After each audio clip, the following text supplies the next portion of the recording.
athleticism and their ability to rebound. So John, Reggie, that group.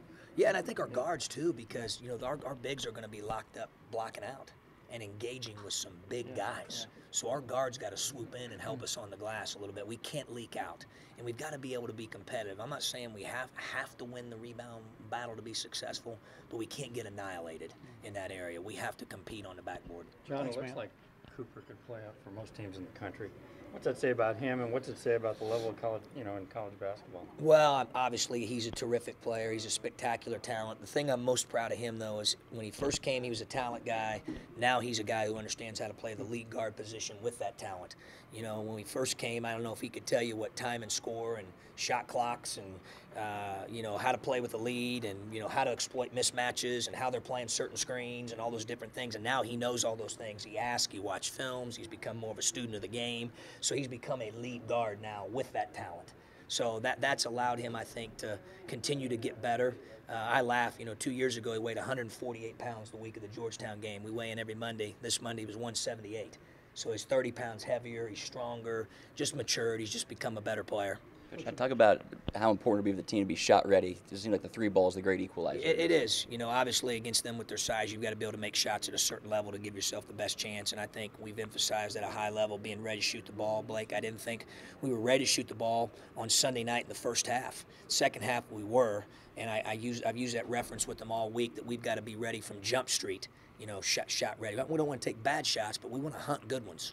Coach, talk a little bit about how you guys are happy to be here, but not just content with being here. Well, we're not. We're excited to be here is kind of the word that I've used with our guys.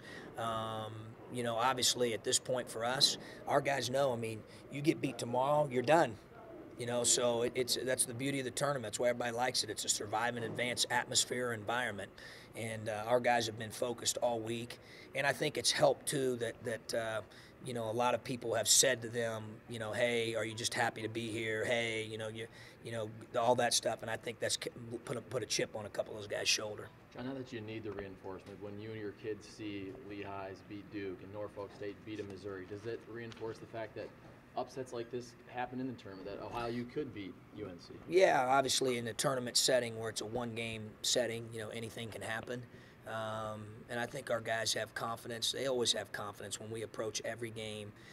Every guy in our locker room, I think, has an expectation that we're going to be in position to win that game, regardless of who we play or where it is. And that's been something that we've built over 3 to 4 years now. And I think our guys have understand that that's the bar. That's how we think. I think Reggie Keeley summed it up best. When people were patting him on the back, for the loss at Louisville, it kind of frustrated him because he said, Coach, I'm not into moral victories here. We didn't come just to keep it close.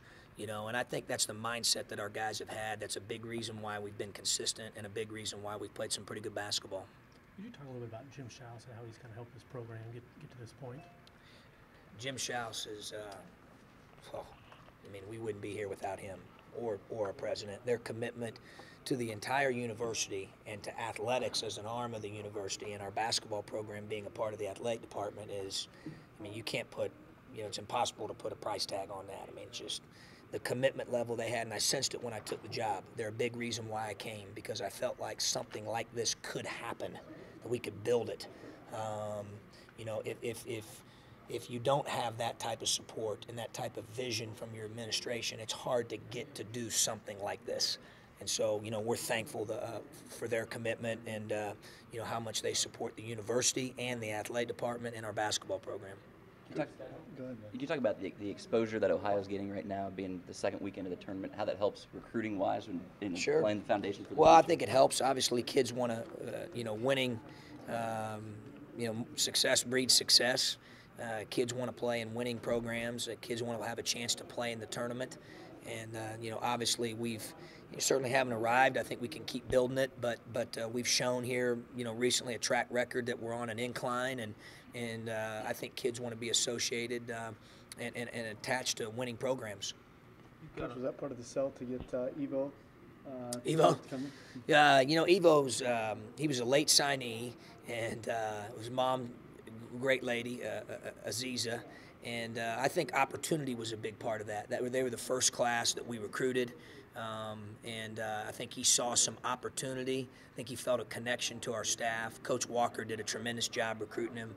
Jamal's from Wichita and actually played here at St. Louis, so he has a great feel for Kansas City area basketball. We were fortunate to be able to get him and have him in the green and white. Okay.